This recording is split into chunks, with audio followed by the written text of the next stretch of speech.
यानंतर आता पुण्यातनं एक ब्रेकिंग न्यूज समोर येते। पुण्यातल्या उरुळी कांचनमध्ये तुकारामांच्या पालखीसाठी ग्रामस्थांनी रास्ता रोको आंदोलन केलंय।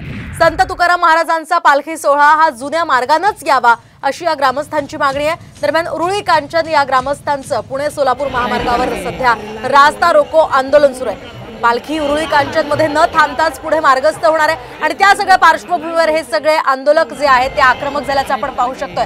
पोलिसांनी या ठिकाणी या आंदोलकांना पांगवण्याचे प्रयत्न केलेले आहेत, मात्र हे आंदोलक ऐकण्याच्या मनस्थितीत दिसत नाहीयेत। एकूणच पोलिसांची या आंदोलकांना थांबवण्यासाठीची दमछाक सुरू आहे।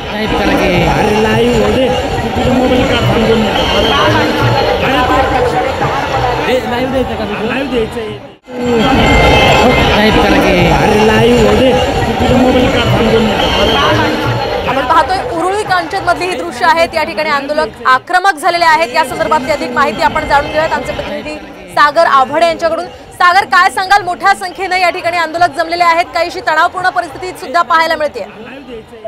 नक्कीच संत तुकाराम महाराजांची पालखी सोलापूर मार्गे पंढरपूरकडे प्रस्थान होत असताना उरुळी कांचन या ठिकाणी ती थांबलेली नाही। ग्रामस्थांनी थांबवण्याचा प्रयत्न केला, मात्र विश्वस्त आणि ग्रामस्थ यांच्यामध्ये वाद झाल्याने त्यांनी पालखीचा मार्ग जो आहे तो बदललेला, विश्वस्तांनी मार्ग बदललेला आहे, त्यामुळे हा वाद निर्माण झाला। त्यानंतर पोलीस अधीक्षक पंकज देशमुख यांनी मध्यस्थी करून ही मार्गी जी आहे पुढे मार्गस्थ केलेली आहे। दरवर्षीप्रमाणे संत तुकाराम महाराजांची पालखी उरुळी कांचन या ठिकाणी थांबत असते आणि या वर्षी ती थांबली नाही। तो पालखीचा मार्ग जो आहे तो विश्वस्तांनी बदललेला आहे, त्यामुळे ग्रामस्थ जे आहेत ते आक्रमक झाले आणि त्यांनी वारी पालखी थांबवण्याचा प्रयत्न केला, मात्र विश्वस्तांनी तो ऐकलेला नाही। त्यामुळे मोठा गोंधळ जो आहे तो वारी समोर झालेला आपल्याला पाहायला मिळाला आणि पोलिसांच्या मध्यस्थीने पालखी जी आहे ती पुढे मार्गस्थ केली।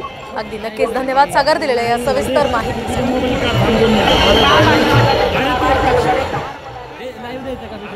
आपण पाहतोय पुणे सोलापूर हायवेवरची ही परिस्थिती आहे। उरुळी कांचन मध्ये पालखीसाठी हे रास्ता रोको आंदोलन करण्यात आलेलं आहे। इथल्या ग्रामस्थांनी ही पालखी जुन्या महामार्गानेच जावी यासाठी ही या ठिकाणी गर्दी केलेली आहे। आक्रमक पवित्रा त्यांनी घेतलेला आहे।